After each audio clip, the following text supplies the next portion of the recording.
reading out of Stools and Bottles about step 2, going on to step 2. I already read about step 1 previous video. You can click down below to get to that one if you haven't already listened to it. Very interesting.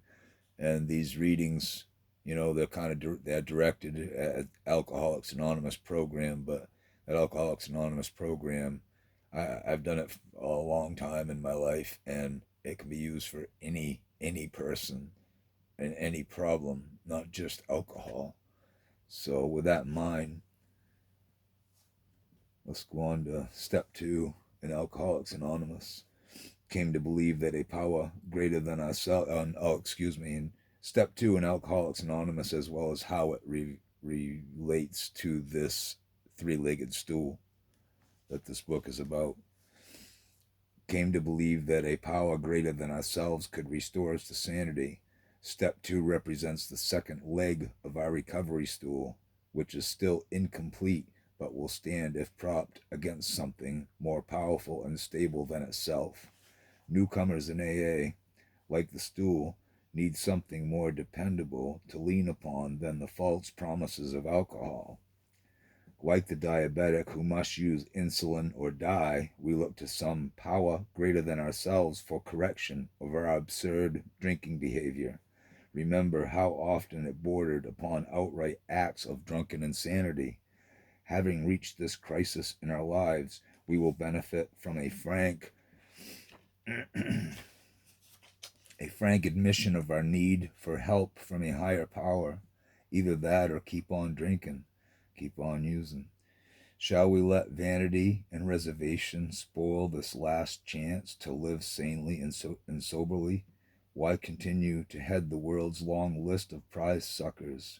The ones who will not learn from past experience. Like myself, it took me a long time to finally throw in the towel and reach out to God for help with my sobriety, and I've been a long time, thank God, one day at a time.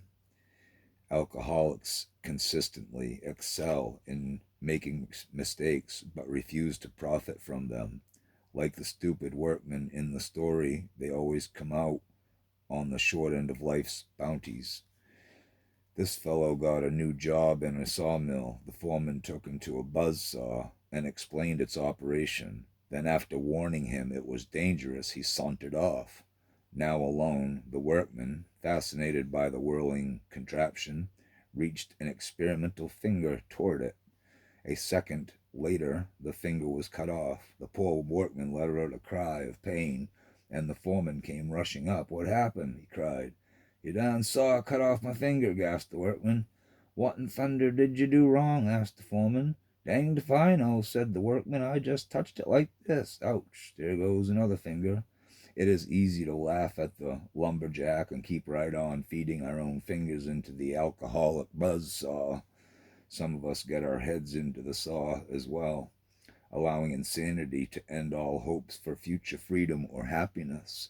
This is strong language, but we cannot overemphasize the serious nature of alcoholic thinking or drug addict thinking, or any kind of habitual kind of obsessive and impulsive thinking like we do. This is strong language, but we cannot overemphasize the serious nature of alcoholic thinking or its objective: to drink at any cost. To drink at any cost, with no regard for consequences, reduces to its simplest equation the insanity of alcoholism at work. Pages sticking just a sec. Our intelligence must mark time or leave entirely, while we alcoholics overcome every obstacle between us and the next drink. This obsession sets us apart from normal drinkers who can stop at will. Drinking, we lack the natural instinct of self-preservation, which violates the first principle of sanity, namely the will to survive. Surely there is mental illness in alcoholism and drug addiction and all the other addictions. Consider the ghastly mornings after the nights before. Remember those jittery, agonizing hangovers and how they belied the sanity of our drinking, how they kept us in sickening weakness, remorse, and fear until life was void and as unstable as a two-legged stool. In desperation, we took more alcohol to bolster our enfeebled energy as our dear ones stood by, vainly trying to help. By the time we had consumed enough alcohol to quiet our jitters, we were drunk again, and obviously insane by anybody's standard.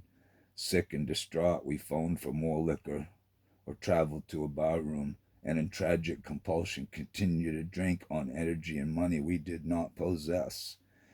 Stupefied, we drank without recall into a new day, another hangover.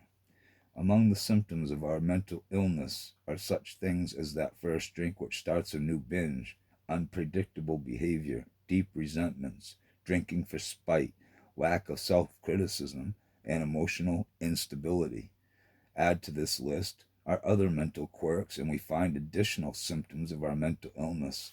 For example, fear, fits of anger, stinking thinking, criticism, dishonesty, delusions, blackouts, DTs, delirium tremens, if nobody knows what that DTs means, suicide, refusal to admit that we are ill and that we need help. We need help, all right, but not the kind we or any other human being can render.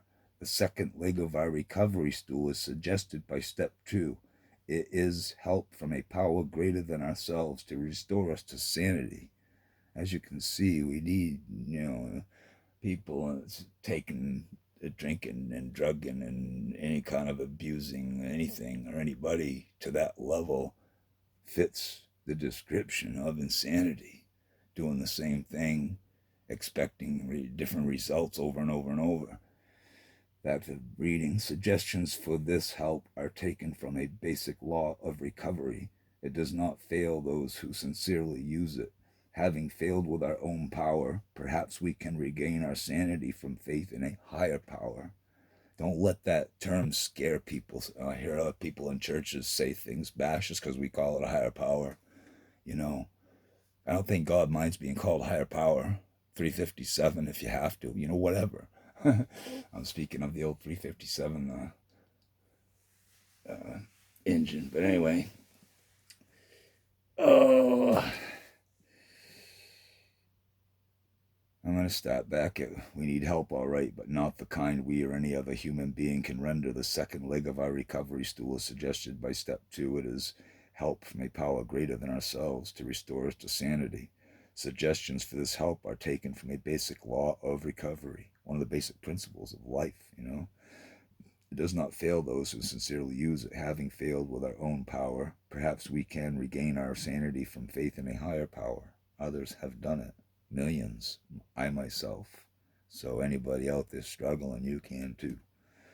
Being convinced of this, it seems advisable to consider step 3, the third leg of our recovery stool, and that will be in the next video. Pray for me as I pray for you, and pray for each other. God bless and have a great day. Thanks for watching.